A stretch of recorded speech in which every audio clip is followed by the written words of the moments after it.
Welcome to 9 Minutes of Wonder. I'm Betsy Hedberg. I hope this podcast will help you rekindle your sense of wonder for this awe-inspiring world. If you like what you hear in the next few minutes, please subscribe and share.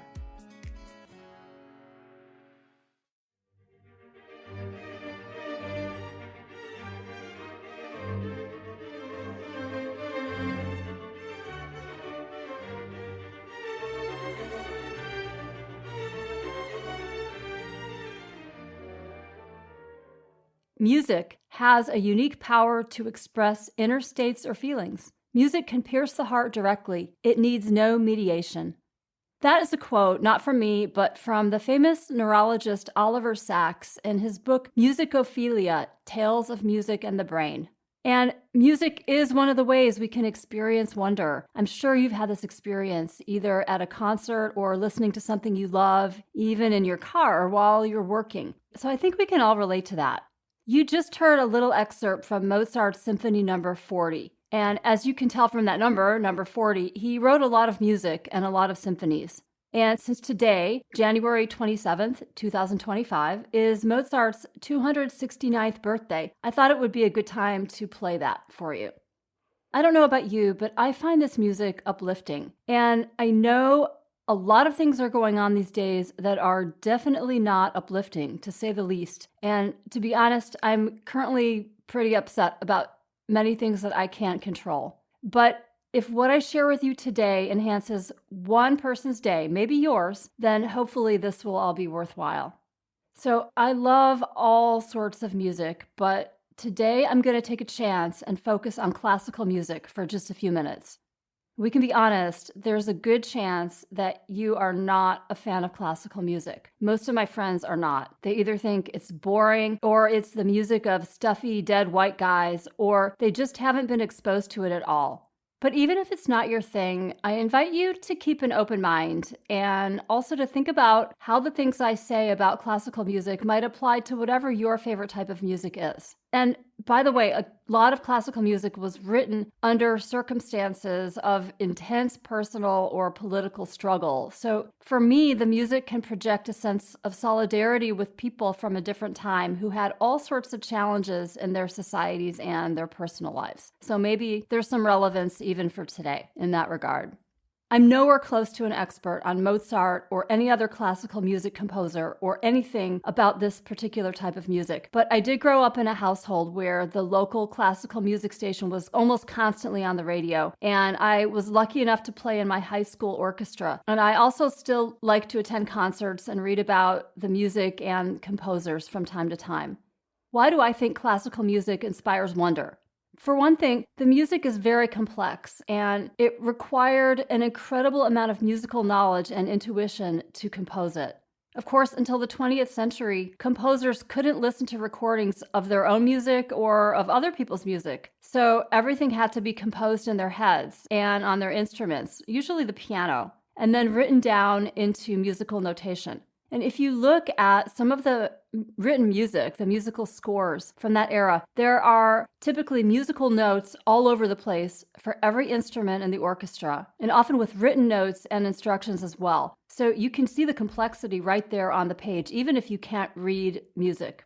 And of course, one of the reasons many people are turned off by classical music these days is that the pieces tend to be quite long, much longer than the average 3 or 4 minute song that we're used to, obviously. Symphonies in particular, right? They go on and on for like 45 minutes or so, generally in 4 separate but related movements, with various musical themes being developed and gaining complexity as the music continues.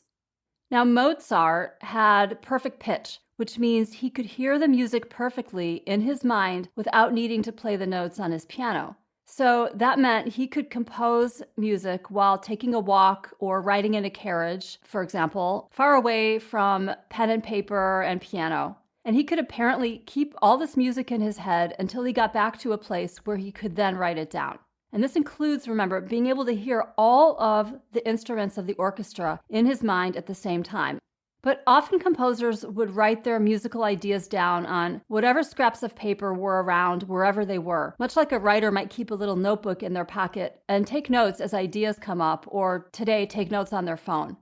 Another example of how these classical composers had incredible minds is that, as you may know, Beethoven grew increasingly deaf throughout his career until he could hardly hear a thing, yet he continued composing. He composed and conducted his Ninth Symphony when his hearing was almost completely gone. Beethoven's Ninth Symphony is generally regarded as a complete masterpiece and the most complex orchestral work up until that time. The German philosopher Friedrich Nietzsche said, "At a certain place in Beethoven's Ninth Symphony, one might feel that he is floating above the earth in a starry dome." Nietzsche also said, "Without music, life would be a mistake." But the composing process is only part of the story. The main point from our perspective here is to listen and enjoy the music. And so much music from the classical and romantic eras, from the mid-18th to the end of the 19th centuries, is very emotionally evocative, and for many people, it's really awe-inspiring. The music sounds beautiful to the ear in a complex sort of way. And I realize this is very, very subjective. Most of the times I've shared music with a friend, whether it's something by my favorite singer-songwriter or another type of music. They haven't loved it as much as I do, even though I really want them to. But our tastes are not exactly the same. And we all relate to music based on past experiences and memories and many other things. So again, I realize how subjective this whole topic is. But many people do find that if they sit back and listen to a symphony, even if they don't understand the details of its structure or its composition, and even if they don't know anything about the composer or the era, it still evokes an emotional response that is something like wonder or awe. And of course, that's the same for many types of music, not just classical music. So you might think about how that applies to the music that you love to listen to. It can help us to have a sense of what the writer or composer was going for, what they were trying to say with their music. But that's not always possible. And I don't think it's always really desirable, because I think art is something that we're supposed to make our own meaning of. The composer Tchaikovsky wrote about the composition process. "How can one put into words the intangible sensations which one experiences when writing an instrumental work without a specific subject? This is a purely lyrical process. This is fundamentally an unburdening of the soul in music, with its essence distilled into sounds, in the same manner in which a lyrical poet expresses himself in verse. The only difference is that music has much more powerful means and a more subtle language with which to express thousands of different emotions and frames of mind." By the way, Tchaikovsky had a lot to unburden in his music since he suffered from depression and plenty of other emotional turmoil, and he was a gay man living at a time and place where that was not tolerated. Now, another thing I find really remarkable is that some neuroscientists make their careers out of studying how music affects our brains. And, I like learning about the neuroscience. In a way, it's fascinating. But in another way, I don't like to dissect my experiences with music. And I sometimes, or I guess very often, would prefer to just enjoy it. It's like when you analyze something too much, it kind of loses its luster. At least that's how it is for me.